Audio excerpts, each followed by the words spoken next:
Acts chapter 23. And Paulo, looking steadfastly on the council, said, Men, brothers, I have lived before God in all conscience until this day. And the high priest Hananiah commanded them that stood by him to smite him on the mouth.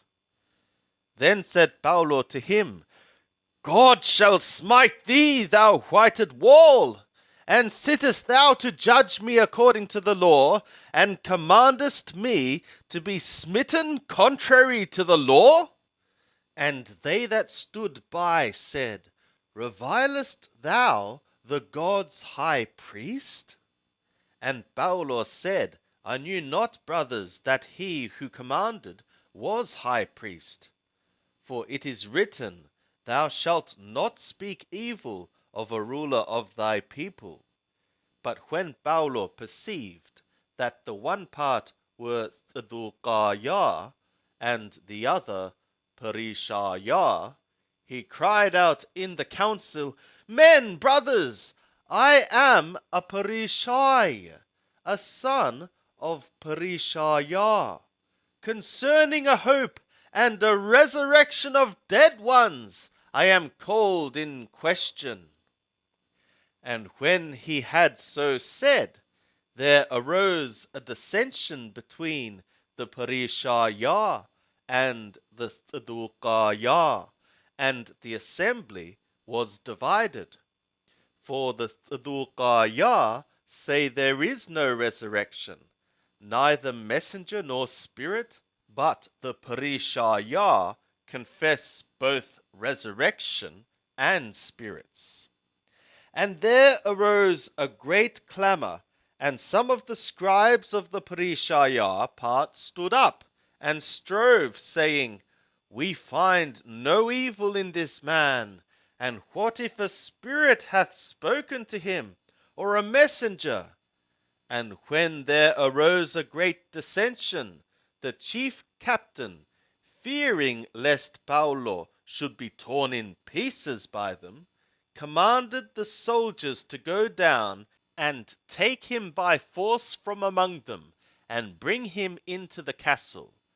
And the night following, the Lord stood by him, and said, Be of good cheer, for as thou hast testified concerning me at Jerusalem, so must thou bear witness also at Rome.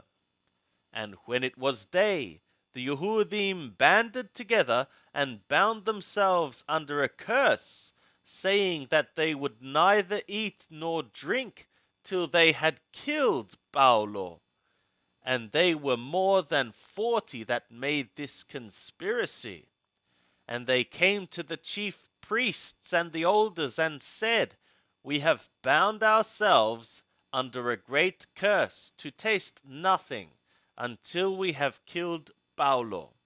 Now therefore, do ye with the council signify to the chief captain that he bring him down to you, as though ye would judge of his case more exactly, and we, before he comes near, are ready to slay him. But Paulo's sister's son heard of their lying in wait, and he came and entered into the castle, and told Paulo. And Paulo called to him one of the centurions, and said, Bring this young man to the chief captain, for he hath something to tell him. So he took him, and brought him to the chief captain, and saith, Paulo the prisoner called me to him, and asked me to bring this young man to thee, who hath something to say to thee. And the chief captain took him by the hand, and going aside, asked him privately, What is it that thou hast to tell me? And he said, The Yehudim have agreed to ask thee to bring down Paulo tomorrow to the council, as though thou wouldst inquire somewhat more exactly concerning him. Do not thou therefore yield to them, for there lie in wait for him of them more than 40 men, who have bound themselves under a curse, neither to eat nor to drink, till they have slain him. And now they are ready, looking for the promise from thee. So the chief captain let the young man go, charging him, Tell no man that thou hast signified these things to me. And he called to him 2 of the centurions, and said, Make ready 200 soldiers to go as far as Caesarea, and horsemen 70, and spearmen 200, at the 3rd hour of the night. And he bade them provide beasts, that they might set Paulo thereon, and bring him safe to Perlix the governor.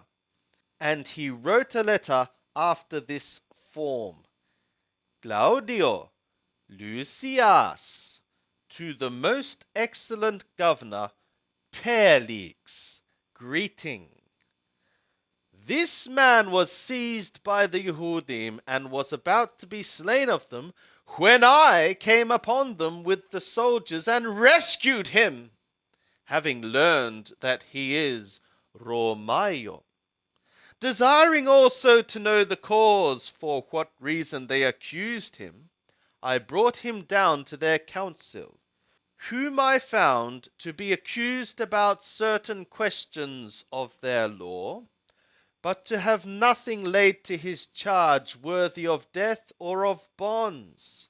And when it was shown to me that there would be a plot against the man, I sent him to thee forthwith, charging his accusers also to speak against him before thee. So the soldiers, as it was commanded them, took Paulo, and brought him by night into the Antipatrida. But on the morrow they left the horsemen to go with him, and returned to the castle. And they, when they came to Caesarea, and delivered the letter to the governor, presented Paulo also before him. And when he had read it, he asked of what province he was. And when he understood that he was of Cilicia, I will hear thee fully, said he, when thy accusers also are come. And he commanded him to be kept in Herod's palace.